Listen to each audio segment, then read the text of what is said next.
Hi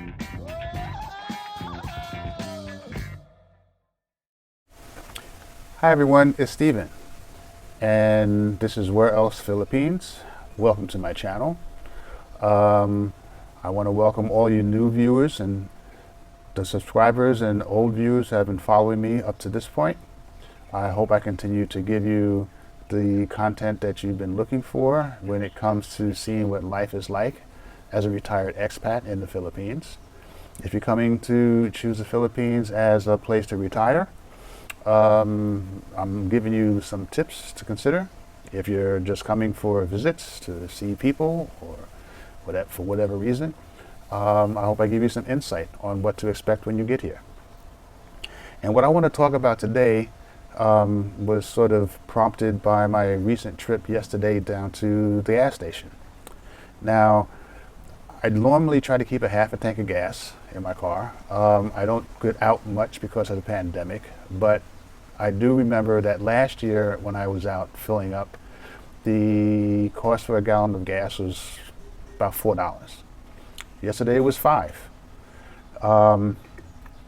That's a big jump for the Philippines. The price of gas usually fluctuates every week. They do a price rollback or a price increase. You know, they do that. It's baffling, but they do. But in the past month and a half, I believe, the prices have just gone up and up and up. A little bit here, a little bit here, a little bit more, a little bit more. So now we're up to, as I said, it's about $5, a little more than $5 for a gallon of gas. I think that's probably more than most places in the U.S., except maybe California. But it's a reflection on how things have gone up on commodities such as gas, food, electricity, water, clothing, you name it. Prices are going up, which is a good indication of how costly it's going to be for me when I do make a trip back to the U.S. this year, because the cost of a round trip ticket, or let's put it this way, the cost that I pay for a round trip ticket to go back and forth between here and New York is now the cost of one way. And because I don't like sitting in coach for 18 hours, you know, it's going to be a hefty price.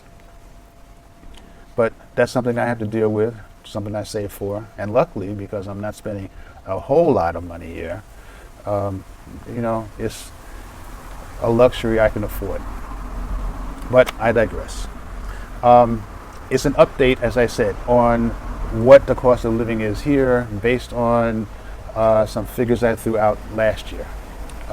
When I made it statements about it cost this much or that much without showing any real numbers or doing any actual charts and math to show how I got these figures. But I'm going to start off with not graphs right away, but to talk first about the fixed costs, because there are certain fixed costs where it doesn't change from one month to the next, such as the internet. The internet, I'm paying about $100 a month. It's a fixed plan. It's the same thing every month, same thing every month. And that internet gives me coverage for the whole house, even outside of the house. I can stream from anywhere in the house on multiple devices. I don't get that squirrely little thing that goes around in circles saying it's buffering or loading or, you know, no signal. It doesn't go down. It's been pretty good. I do know that there are people in the village who complain about their internet being down. I kind of get the sense that they are not getting the plan that I'm getting. They're going the cheap route. And if you go the cheap route, you're not going to get the same kind of streaming capabilities. That's all I'm going to say on that. So for me, $100. My mobile phone is also a fixed amount. I have a fairly good plan. I can make unlimited calls and texts to people in the same network carrier. I can call to maybe 2 other carriers. Some data capabilities if I'm in an area where there's no signal and I need to do something through communications for mail or chat or whatever. But it's $12, and that plus a second phone that I have, which is like a little, old-fashioned kind of job, where you have the 3 letters for each number and it's a pain to text on. Well, that cost me 2 pesos a month, and I keep that because it is an alternative carrier. So between the two, I can pretty much talk to anybody, anywhere in the country. Another fixed cost. Cable, which is semi-fixed because it has gone up and down. They change channels, they add channels, they take channels away. It's just messed up, but it's $33, and I'm pretty sure before the end of the year I'm going to get rid of it. I can see everything I need to see through other streaming services, the internet. It's not necessary. It's no longer necessary, I should say. Food is not something that I had been keeping track of. Why? Because if I need food, I go out and get it. So I really wasn't marking down to know how much I was spending. I do know that there are some things that seem to cost a little bit more, like meat's a bit more expensive, rice is a little more expensive, vegetables are a little more expensive, some canned goods are a little more expensive. So everything is going up. But for the purpose of this, I knew I was going to do a video to do an update for the cost of living. So what I did was I kept track for the month. How much did I spend on food? And I came up with a food bill of $400. But again, I get everything that I wanted to eat. We eat in, we don't go out. So we cook our own meals. There's 2 of us. And if I was going out, I would probably not spend as much, but on food in the house, but I would probably spend that on the other end. So food, I'll have a better sense of not so much the consumption, because I eat what I want to eat when I want to eat it. But I will know how that looks in a few months as I continue to keep track of my monthly food expense. I will add that I've spent about $900 for alcohol, for my adult beverages, because I do like to have one every so often. But this was sort of like a restock, and it's not going to happen each month. I mean, I'm not going to drink, 7 bottles of bourbon and whiskey in a month. But I do like my Macallans, and I do like my Woodford, and I do like my Patron, and I do like my, vodkas, and, I have a little bit of everything. Just, I'm an adult, and I get thirsty. Anyway, and so if I look at those things, as I said, there are kind of like the fixed costs. But the ones that I think are most concerned for people, because I've heard some comments going around about how the cost of electricity has changed and how it's going up. Well, I have a big room cooling air conditioner in the bedroom. I have a house air conditioner. I say house because it can cool a whole house down in the living room. The spare bedrooms have air conditioners. There's nobody there now, so they're not being used. The kitchen has an air conditioner. I got 2, 3 TVs. I've got the computers. I've got, other kinds of appliances. So I have a lot of stuff that, pulls juice. But if I take all of those into consideration, and of course nothing is ever on all at once, I'm still spending about a little more than $100 a month. $100 a month on electric is, to me, not that bad.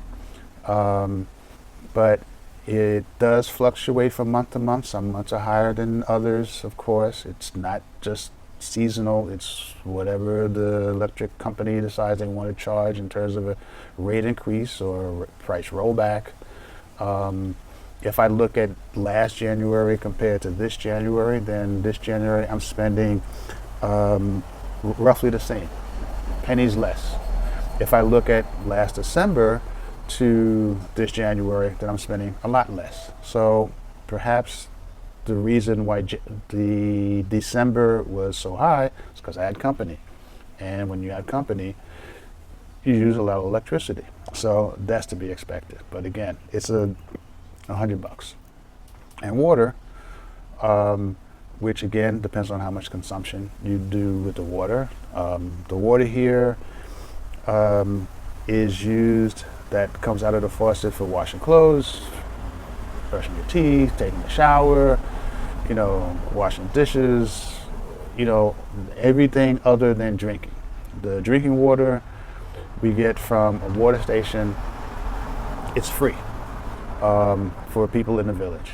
And you can get us up to 5 jugs a week if you want, okay?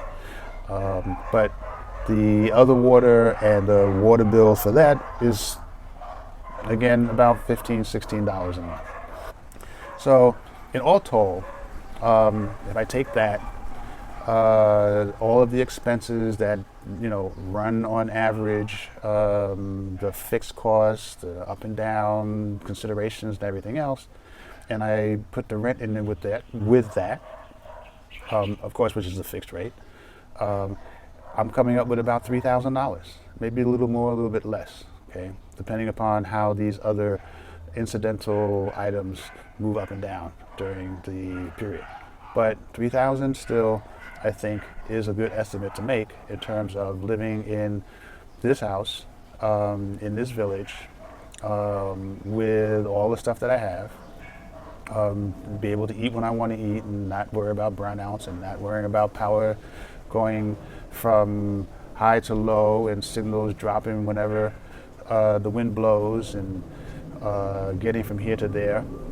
3,000 is still my estimate. I think I said that last time. But this time, of course, I have some figures to kind of back that up, or I have been at least not just taking mental note. I have been writing shit down, so I can say, here's the bill, here's the bill, here's the bill. Here's how much I spent, here's how much the conversion is. When I add it all up, this is what I come up with. So that's that.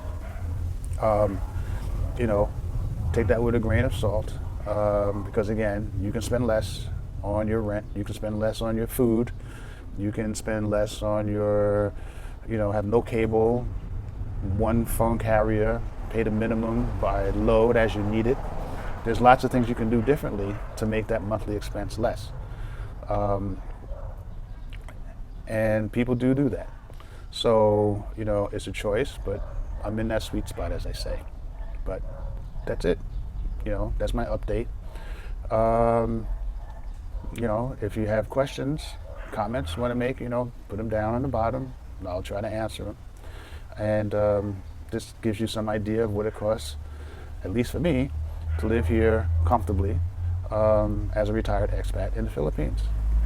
And I hope this has been helpful for those of you who maybe have not seen the previous one. If you wanted to know what does it cost, or if you didn't believe it, I'm repeating it, and take that into consideration. So until next time, when I have something new to discuss with you guys, this is Steven. If you're like what you saw and you're new, hit the like button. If you haven't subscribed, hit the subscribe button. I will see you next time. Stay safe, stay COVID free, be well, be kind,